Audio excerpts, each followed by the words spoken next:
Hey guys, Lee Dundas here. You know, usually I'm here to talk to you about some quirk in the law or something like that since I'm a lawyer, but tonight I have a few choice frickin' words for the white Black Lives Matters kid who put my husband in a reverse chokehold earlier today. You think you're some badass because someone paid you to take a bus somewhere and be a provocateur? You are a morally bankrupt hired gun. You don't have a dog in this fight, let alone a moral compass. You want to defund the police? You want to usher in communism because you had one poli-sci class at your community college and now you think you're a frickin' expert? Let me tell you something. You don't know jack.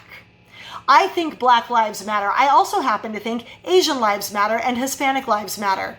And I don't believe minorities or women or children in many cases get a fair break. Not in this country and certainly not in other countries. But unlike you, who simply takes money to run their little motor mouth and pretend to care about these issues, I actually put my mouth and my money and my work ethic where it matters. I work in third world countries, fighting against racial hatred and sexual violence and child sex slavery. And let me tell you, after working in those countries, you have no idea what it is like to live in a communist country. You have no idea what it is like to rely on a police department that is entirely corrupt.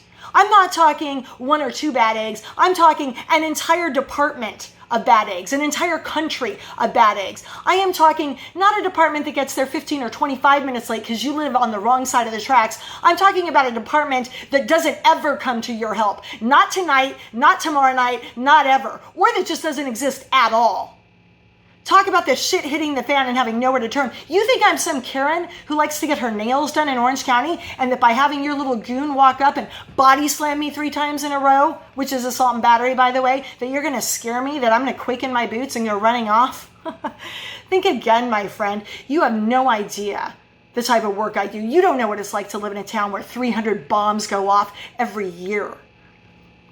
My husband, was a teenage officer in the U.S. military. Do you have any idea what it takes to be an officer in the United States military when you're still in your teens? No, you don't, because you're running around taking a paycheck to go pretend to be a provocateur at whatever the next Tom, Dick, and Harry protest is that your seniors tell you to go to.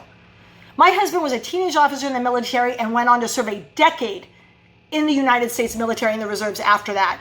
And you think it is cool to have 6 of your freaking goons put him in a mob, and then you, because you just don't have enough to do, thought it was really cool to throw him into a chokehold.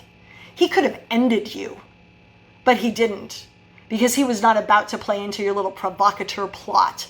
He wasn't about to throw a punch and give you the satisfaction. So he just stood down while you guys all took a piece of him, and he let the cameras roll so that they could out you for who you really are. And you want to twist it and go online and lie? Well, I call bullshit, as did local law enforcement, because you're the one they arrested, not him.